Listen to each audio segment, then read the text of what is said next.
여러분 안녕하세요. 서울경제신문 뉴욕 특파원 김영필입니다. 지난주에 연준이 기준금리를 0.25%포인트 올렸었죠. 이제부터 본격적으로 금리 인상기로 접어들게 되었는데요. 경제의 변수가 참 많습니다. 우크라이나 전쟁은 갈수록 좀 길어지고 있고 국제유가도 계속 배럴당 110달러를 오르내리고 있는데요. 경제의 불확실성이 갈수록 커지고 있습니다. 미국이 금리를 올리면서 나오는 걱정 가운데 하나가 바로 연착륙이 가능하느냐 이 문제인데요.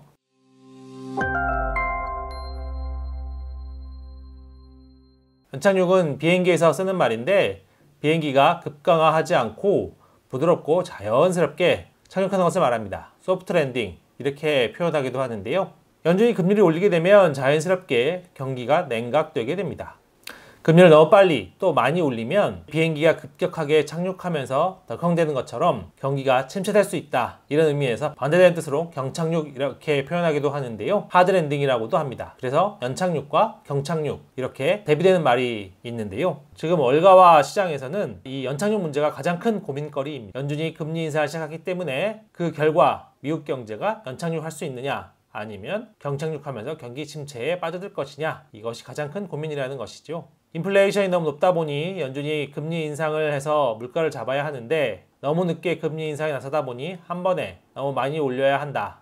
그 결과는 경기 침체로 이어질 수 있다. 즉 경착륙을 할 수 있다. 이런 고민이 많은 것이죠. 특히 금리를 올려도 물가가 잡히지 않으면 즉 약발이 잘 듣지 않으면 더 많이 그리고 더 빨리 금리를 올릴 수밖에 없는데요. 이 과정에서 어느 정도가 적절한 금리 인상이냐 이 정도 올렸으니까 금리가 잡혔겠지? 이걸 정확히 알 수가 없습니다. 이것이 연준의 고민인 것이죠. 즉 생각보다 너무 많이 하면 경기가 경착륙, 경기 침체에 빠져들고 그렇다고 너무 조금만 하게 되면 연착륙을 하는 것이 아니라 물가의 고삐가 풀려서 걷잡을 수 없는 상황으로 이어질 수 있게 됩니다.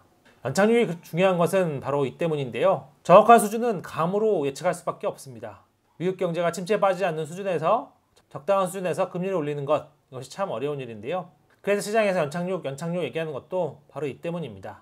물론 전문가들은 지금 상황에서 연착륙을 하는 것이 쉽지 않다고 이야기하고 있는데요. 즉 경기 침체에 빠질 확률이 높다고 보고 있지만 파월 의장은 그래도 연착륙을 해볼 수 있도록 노력해보겠다 이렇게 얘기하고 있습니다. 경기가 경착륙을 하게 되면 경제도 증시도 시장도 모두 타격을 받게 됩니다. 미국 경제가 소프트 랜딩을 할 수 있을지가 중요한 이유이고요. 앞으로도 이 소프트 랜딩 연착륙 문제가 계속 이슈가 될 것입니다. 잘 지켜볼 필요가 있겠습니다. 이번 주는 짧게 여기까지 알아봤고요. 다음 주부터는 월가의 핵심 이슈를 낱낱이 그리고 아주 깊이 있게 알아보는 코너로 업그레이드해 돌아오도록 하겠습니다. 월가 시장을 바라보는 날카로운 시각 얻어가실 수 있도록 노력하겠습니다. 감사합니다. 다음 주에 찾아뵙겠습니다.